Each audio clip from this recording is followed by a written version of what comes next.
Yo, what up fam? This is Johnny's Double. I got some news for you, so please listen closely because it's some pretty exciting stuff, okay?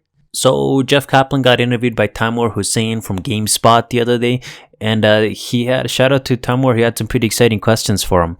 So in the past year or so, as the Overwatch community has grown, the community has been constantly asking more about the game because the game doesn't have any lore, right? So people want to know more about the story, and Overwatch occasionally answers those questions. Anyways, he was asked a bit more about this in the interview. He answered by saying, "We've been hearing a lot of the desire for more story. People want to know more about the story of Overwatch. They want to know more about the past of Overwatch. I think what they want to know more is about what's going on between the Omnics and the humans in this world, and how did we get there." I think a lot of that will be answered for them. So in this next update, we are expecting some comics. Hopefully the event's gonna answer a lot of questions for us, and it's supposed to be the best comic so far that's coming out. So I think it's gonna be really interesting for the story of Overwatch.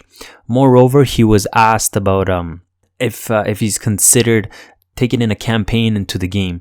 Now, there's something that I don't think people realize that I'm gonna go over in just a second, but this is what he answered.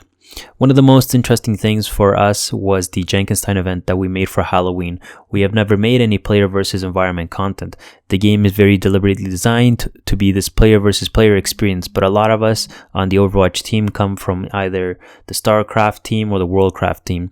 The guys who sit in the room love making that kind of content, and Jenkinstein was really a good experiment for us to go. What could PvE feel like, if not only how it played, but how we delivered story? We narrated Jenkinstein, we used Reinhardt, made a comic about it, and the chatter between the four heroes, I think it's something we'd like to experiment with." So it sounds like what Jeff Kaplan is saying, that him and his team really liked the idea of making a PvE or some kind of story mode, but they also had something more to say. "For a 6v6 PvP game, coming out with a whole single-player campaign is like making a brand new game in and of itself.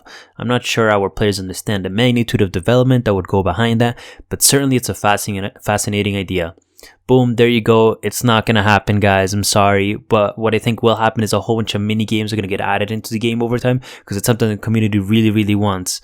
I don't know about you, but this is the first time I played a game without a campaign on the side. And it feels, when I first started playing the game, it felt kind of odd, but I think this is what the game was designed to be like. And once again, for a single player campaign to be included, it's going to be tough. So later in the interview, he was asked some more fun questions. I don't know why the interviewer asked him, ever thought of making a cat hero? And Jeff Kaplan answered by saying, "We had done a lot of concepting. We had one hero who was just a hockey player, literally a hockey player. We made a Lucio skin for a hockey player, but he was just a hockey player hero. Then there was this one hero that had a huge internal debate on the team because we just loved it so much, but it didn't make it. It was this jetpack, and it had this cat that laid in it like a cat does. Then every once in a while it would paw at the controls. It was a cat in a jetpack." That sounds pretty funny to me, man.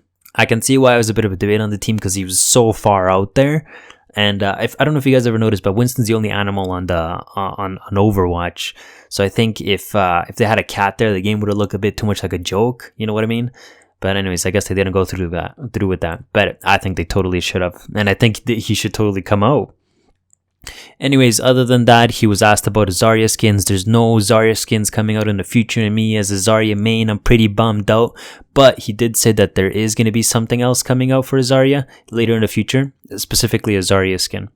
And finally, he was asked a big question. Oh, well, what I think is a big question, and it's about the map editors.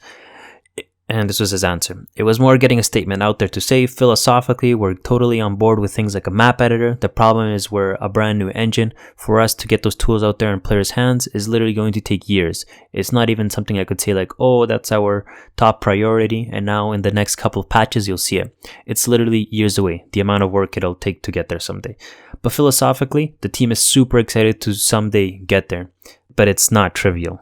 The reason the map editor is such a big deal, because the reason Dota got so big is because so much input was put in by other players in the community and other third parties. The game evolved from that. It took a course of 10 years for it to become the big game it is now. It's one of the biggest games out there. I think it is actually the biggest esport at the moment. And that's what Overwatch could possibly be. They just need to let people be part of the game and let the game evolve together as a community. Anyways, guys, that's all I got for you. Thanks for listening. If you made it to the end of the video, please tell us down in the comments below. Subscribe, like our video, and keep an eye out for us, man. We're coming out with some new videos soon, and Yeah, hope you guys all like them.